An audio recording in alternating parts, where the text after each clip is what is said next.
Hello बच्चों, आप सभी का स्वागत है आपके अपने यूट्यूब चैनल बाल स्टडी में। तो बच्चों, आप सभी का त्रैमासिक परीक्षा जो है शुरू कर दिया गया है। 1 जुलाई से आपका त्रैमासिक परीक्षा शुरू होने वाली है और सबसे पहले जो है आपका हिंदी का पेपर होने वाला है। उसके बाद आपका द्वितीय पाली में जो है संस्कृत का पेपर होने वाला है और हम आप सभी के लिए लेके आ चुके हैं 100% सही सही जो है आपके लिए क्वेश्चंस पेपर। तो इस वीडियो में जो है हम आपको ऑब्जेक्टिव क्वेश्चंस और सब्जेक्टिव दोनों का आंसर जो है हम आपको बताने वाले हैं। तो आपको क्या करना है, इस वीडियो को पूरा देखना है और क्या करना है, इस वीडियो को आप लोग शेयर नहीं किए हो तो अपने मित्रों के पास शेयर कर दे। वीडियो को लाइक नहीं किए तो फटाक से लाइक कर दे। अगर आप हमें सब्सक्राइब नहीं किए दोस्त तो आप सब्सक्राइब कर ले, क्योंकि जब तक आपका पूरा कंप्लीट नहीं होगा आपके साथ रहेंगे। 10th में भी साथ रहेंगे, 11th में भी साथ रहेंगे, 12th में भी साथ रहेंगे। इसलिए आप हमें सब्सक्राइब जरूर कर लो, बहुत काम की चीज़ है ये चैनल, तो सब्सक्राइब जरूर कर लो। चलिए बिना समय गवाए हम लोग शुरू करते हैं, लेकिन एक बार हम फिर से आप सभी को बोलना चाहते हैं कि आप लोग सब्सक्राइब जरूर कर लो। चलो बिना समय गवाए हम लोग शुरू करते हैं। देखो ये जो क्वेश्चन है बाबू, ये आपका जो है रियल क्वेश्चन है और ये आपके परीक्षा में जो यहाँ से पूछे जाएंगे, ठीक है। और यहाँ पे देख सकते हैं कि ये जो पहला जो है आपसे पूछा जा रहा है खंड आ में वस्तुनिष्ठ प्रश्न, यानी जिसको हम लोग ऑब्जेक्टिव क्वेश्चंस बोलते हैं, ऑब्जेक्टिव क्वेश्चन से ये है। और आपसे जो है 1 से 70 क्वेश्चन जो है आपसे पूछा गया है, जिसमें से आपको 40 प्रश्नों का जवाब देना है। इसके लिए आपको OMR शीट मिलेगा, जिसमें आपको रंगना होगा इस तरीका से, है ना।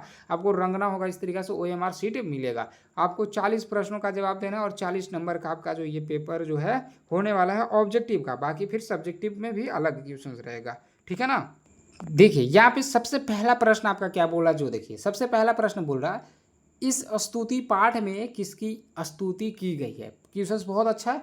अब आपको क्या कर बताएगा, 4 ऑप्शन यहाँ पे दिया हुआ, चारों में से आपको चुनना कौन सही है। तो सही जो आपका आंसर है वो आपका सी हो जाएगा, ईश्वर हो जाएगा, ठीक ना।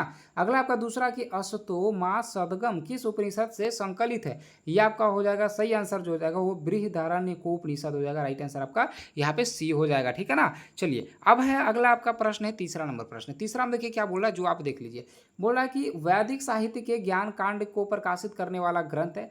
तीसरा का जो आपका सही जो आंसर हो जाएगा वो तीसरा का आपका सी आंसर हो जाएगा, उपनिषद हो जाएगा। इसके बाद आपका देखिए चौथा है कि मुंडकोपनिषद किस वेद से संबंधित है। तो चौथा का जो आपका सही आंसर होगा वो आपका सी हो जाएगा, अथर्ववेद हो जाएगा। राइट आंसर आपका सी हो जाएगा। अगला है देखिए 5वां नंबर प्रश्न है कि निम्न में से सबसे छोटी उपनिषद कौन है, ठीक है ना। सबसे छोटी उपनिषद कौन है जो आपसे पूछा जा रहा है। तो राइट जो आंसर हो जाएगा 5 का जो सही आंसर आएगा आपका डी हो जाएगा, मांडुक्योपनिषद हो जाएगा। राइट आंसर आपका हो जाएगा डी, ठीक है। इसके बाद देखिए आपका अगला नंबर प्रश्न है, छठा नंबर प्रश्न है, ठीक है।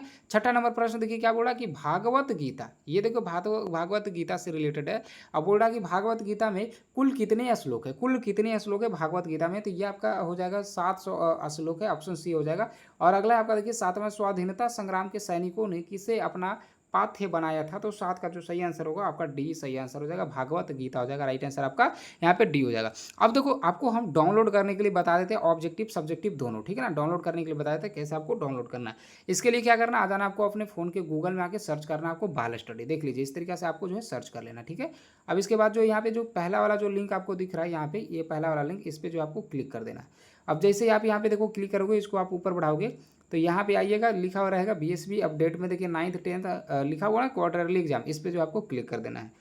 अब जैसे आप यहाँ पे देखिए क्लिक कीजिएगा, कुछ इस तरीका से देखिए खुलेगा और आपको क्या करना है, इसको ऊपर जो है बढ़ाते हुए चले जाना। सबसे पहले आपको ये बता दें, अगर आप व्हाट्सअप पे लेना चाहते हैं पेपर, अपने व्हाट्सअप पे पेपर लेना चाहते हैं तो इसे ज्वाइन, इसे क्लिक करके इसी पे क्लिक कीजिए और हमारे व्हाट्सअप ग्रुप को जल्दी से ज्वाइन कर लीजिए।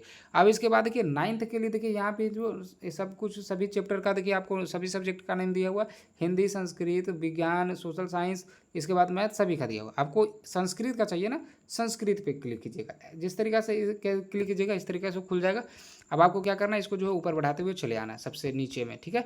यहाँ पे देखिए आपको ऑब्जेक्टिव का सारा सारा का बता दिएगा, ऑब्जेक्टिव का आप यहाँ से देख सकते हो, ठीक है। ऑब्जेक्टिव बता दिएगा और नीचे आओगे आप तो यहाँ पे देखो सब्जेक्टिव का, देखो संस्कृत का पेपर डाउनलोड करने के लिए यहाँ पे क्लिक करके डाउनलोड कर लेना।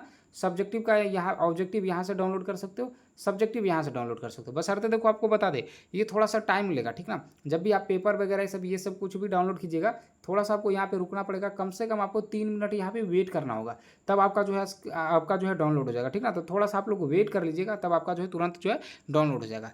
चलिए ठीक है, समझ गए ना। अब चलिए हम लोग आगे इसको जो है बढ़ाते हैं। 7वां का तो कि आपको बता ही दिए कि भागवत गीता हो जाएगा, राइट आंसर आपका डी हो जाएगा। अगला है आपका 8वां कि इस स्तुति पाठ में कितने पदों का संकलन है, जो हमसे पूछ रहा है। तो ये 8 का जो आपका सही आंसर होगा वो ऑप्शन ए हो जाएगा। क्या हो जाएगा? 5 हो जाएगा। राइट आंसर आपका ऑप्शन ए हो जाएगा। इसके बाद आपका देखिए 9वां नंबर प्रश्न है। 9 में क्या बोला? गीता का उपदेश किसने दिया? 9 का जो आपका सही आंसर होगा वो राइट आंसर आपका ए हो जाएगा, श्री कृष्ण ने। श्री कृष्ण ने गीता का उपदेश दिया था। इसके बाद आपका 10वां है कि संस्कृत भाषा का विशालतम ग्रंथ कौन है? संस्कृत भाषा का विशालतम ग्रंथ कौन है? तो ये हो जाएगा आपका महाभारत हो जाएगा। राइट आंसर आपका सी हो जाएगा। क्या हो जाएगा? सी। अगला है आपका देखिए 11वां नंबर है कि महा प्लस ईस की संधि क्या है? 11 नंबर जो राइट आंसर होगा 11 का आपका बी हो जाएगा, महेश हो जाएगा। क्या हो जाएगा? महेश हो जाएगा। ऑप्शन सही आंसर आपका बी हो जाएगा। अगला है 12वां की विद्यार्थी में कौन संधि है? विद्यार्थी 12 का जो आपका सही आंसर होगा ऑप्शन ए हो जाएगा, दीर्घ संधि हो जाएगा। राइट आंसर आपका 12 का क्या हो जाएगा? ए सही आंसर हो जाएगा, 12 का ऑप्शन ए। इसके बाद आपका देखिए 12 यहाँ पे देखिए है कि विद्यार्थी का संधि कौन सा है। तो 12 का जो आपका क्या बताएं? 12 का आपका ए बता दिए हैं, 12 का ए दीर्घ संधि। अगला 13 की महोदय पद में महोदय पद में किन किन वर्णों की संधि हुई है? तो 13 का जो आपका सही आंसर हो जाएगा वो आपका डी हो जाएगा। 13 का क्या हो जाएगा? डी। महोदय में जो है आपका हो जाएगा आ प्लस ऊ हो जाएगा। राइट आंसर आपका क्या हो जाएगा? डी यहाँ पे सही आंसर हो जाएगा। ठीक है। इसके बाद आपका देखिए 14वां नंबर प्रश्न, देवेश में किन किन वर्णों की संधि हुई है? 14 का जो आपका सही आंसर हो जाएगा वो देवेश में किन किन वर्णों की संधि हुई है। तो 14 का सही आंसर आपका यहाँ पे हो जाएगा डी हो जाएगा। क्या हो जाएगा? डी सही आंसर हो जाएगा। आ प्लस ई हो जाएगा। राइट आंसर आपका डी यहाँ पे हो जाएगा। अगला आपका देखिए 15वां है कि परा उपसर्ग के योग से कौन शब्द बनता है? तो 15 का जो आपका सही आंसर हो जाएगा वो 15 का राइट आंसर आपका बी यहाँ पे हो जाएगा, पराजय हो जाएगा। क्या हो जाएगा? पराजय हो जाएगा। राइट आंसर आपका बी हो जाएगा। इसके बाद आपका देखिए अगला नंबर प्रश्न है 16वां नंबर प्रश्न। 16 में देखिए क्या बोला कि प्र प्लस उपसर्ग से ही कौन शब्द नहीं बना है? 16 का जो आपका सही आंसर हो जाएगा आपका सी हो जाएगा, प्रश्न हो जाएगा। राइट आंसर आपका क्या हो जाएगा? सी। 17वां है यहाँ पे देखिए 17वां नंबर देखिए क्या बोल रहा है? 17वां नंबर बोल रहा है कि पराभव पद में कौन उपसर्ग है? पराभव में कौन उपसर्ग है? तो 17 का जो सही आंसर होगा आपका डी हो जाएगा, परा उपसर्ग हो जाएगा। राइट आंसर आपका डी यहाँ पे हो जाएगा। इसके बाद आपका देखिए 18 है कि किस पद में अनु उपसर्ग नहीं है?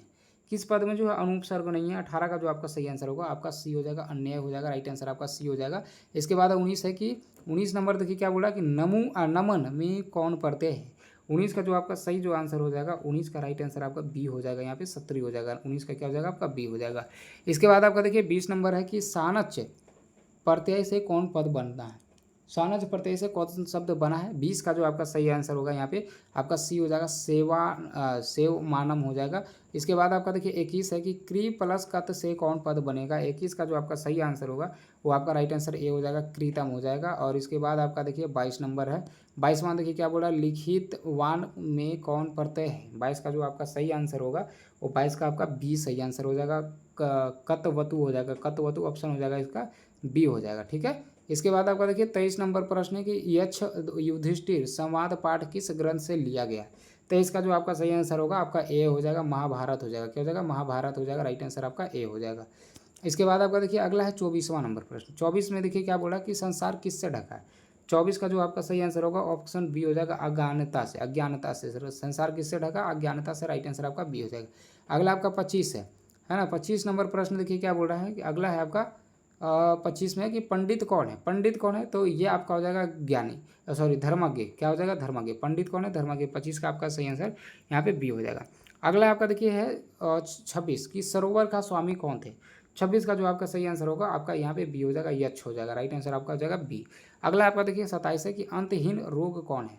27 का जो आपका सही आंसर होगा आपका बी हो जाएगा, आपका बी हो जाएगा। राइट आंसर आपका लोभ हो जाएगा। अगला आपका 28 है कि सभी प्राणियों का सुख चाहने वाला कौन है? सभी प्राणियों का सुख चाहने वाला साधु है। राइट आंसर आपका यहाँ पे ए हो जाएगा। अगला है 29 है वन में कौन घूम रहे थे? तो 29 का जो आपका सही आंसर होगा आपका बी हो जाएगा, पांडव। कौन घूम रहा था? तो पांडव जो है घूम रहा था। ठीक है। इसके बाद आपका देखिए 30वां नंबर प्रश्न है। 30 है कि लोग मित्र को क्यों छोड़ देते हैं? राइट आंसर 30 का जो यहाँ पे राइट आंसर आपका बी हो जाएगा। राइट आंसर क्या हो जाएगा? बी। दोस्तों आप सभी को एक बात पता है, एनएसपी स्कॉलरशिप है ना, एनएसपी स्कॉलरशिप जो है आप सभी को जो है दिया जा रहा है, जिसमें 76,000 रुपये तक का स्कॉलरशिप मिल रहा है। अगर आप लोग अभी तक नहीं इसके लिए आवेदन किए हो, जल्द से जल्द करो। साथ ही साथ साइकिल जैसे आप 9th में पढ़ रहे हो ना, तो साइकिल का, पोशाक का और छात्रवृत्ति का पैसा जो है आने लगा है। आपका आया है कि नहीं, चलिए आपको चेक करना फटाक से हम बता देते हैं। देखिए क्या करना, आपको आ जाना अपने फ़ोन के गूगल में और आपको आके सर्च करना है बाल स्टडी, हमारा वेबसाइट इस तरीक़ा से। इसको थोड़ा सा ऊपर बढ़ाइएगा, जो ब्लू में है इस पर आपको क्लिक करना है। इसको आप ऊपर घसकाते हुए आ जाइएगा सबसे नीचे में। देखिए यहाँ पे स्कॉलरशिप लिखा हुआ है ना, इसको जो है हल्का सा आप ऊपर बढ़ाइएगा तो यहाँ पे देखिए एनएसपी, इस पर जो आपको पहले क्लिक करके देख लेना। इसके अंतर्गत देखो 76,000 रुपया मिल रहा है। आप भी आवेदन कर सकते हो। आवेदन कहाँ से करना है, तो यहाँ से आओगे, देखो नीचे, इसके नीचे आ जाना है। यहाँ से जो है एनएसपी स्कॉलरशिप आप आवेदन कर पाओगे। 2 लिंक है, दोनों में से किसी पे भी क्लिक करके। और बाकी साइकिल का पैसा आया है कि नहीं, कैसे चेक करना है, तो इसी को ऊपर बढ़ाओगे तो यहाँ पे देखो लिखा हुआ बिहार साइकिल पोशाक छात्रवृत्ति योजना, इसी पे आपको क्लिक कर देना है। अब यहाँ पे देखो सभी का पैसा खाते में आने लगा है, साइकिल वगैरह ये सब का। अब आपको कैसे चेक करना है, तो आ जाना सबसे नीचे में, देखिए यहाँ पे सबसे नीचे में आ जाना। यहाँ पे देखिए क्लास 1-2 पैसा चेक करने के लिए इस पर आपको क्लिक करना है। क्लिक करे पे जैसे ही आप क्लिक करोगे इस तरीके से देखो खुल जाएगा। अब आपको क्या करना है, आपका स्कूल मतलब डिस्ट्रिक्ट, अपना ज़िला सेलेक्ट करना है, स्कूल सेलेक्ट करना है, अपना क्लास सेलेक्ट करना है, अपना सेक्शन सेलेक्ट करना है, और यहाँ पे आपको अकाउंट नंबर डालना है। और उसके बाद शो पे क्लिक कीजिएगा। आपका पैसा आया हुआ रहेगा तो आपका दिखा देगा कि आपका पैसा आया हुआ है, ठीक है। नहीं आया हुआ रहेगा तो बोलेगा आपका पैसा नहीं आया हो, तो आप लोग चेक कर लो, ठीक है ना। चलिए, तो चलिए हम आपको जो बता रहे थे वहाँ पे चलते हैं।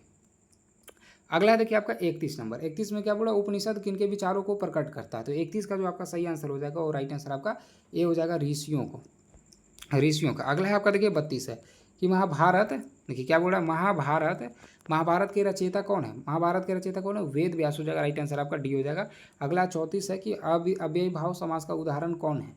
अव्ययी भाव समास का जो उदाहरण हो जाएगा 34 का जो आपका सही आंसर यहाँ पे होगा, वो राइट आंसर आपका सी हो जाएगा, है ना, उपगम, उपगम हो जाएगा। अगला है आपका 35 है कि कर्णवीर का समस्त पद कौन सा हो जाएगा। तो 35 का जो सही आंसर होगा आपका ए हो जाएगा, कर्मवीर ही हो जाएगा। अगला है आपका देखिए 36। 36 है कि एकम एकम इति का समस्त पद क्या होगा।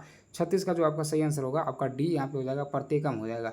अगला है 37 की तत्पुरुष समास का उदाहरण कौन सा है। 37 का जो आपका सही आंसर होगा वो आपका राइट आंसर ए हो जाएगा, धनहीन हो जाएगा, ठीक है। अगला है आपका देखिए 38 है कि क्रिया विशेषण में कौन विभक्त होती है। तो 38 का जो आपका सही आंसर हो जाएगा, आपका राइट आंसर आपका ए हो जाएगा, द्वितीय हो जाएगा। और 39 है कर्ता कारक में विभक्ति कौन होती है। तो 39 का जो आपका सही आंसर होगा इसका ए हो जाएगा, प्रथमा हो जाएगा।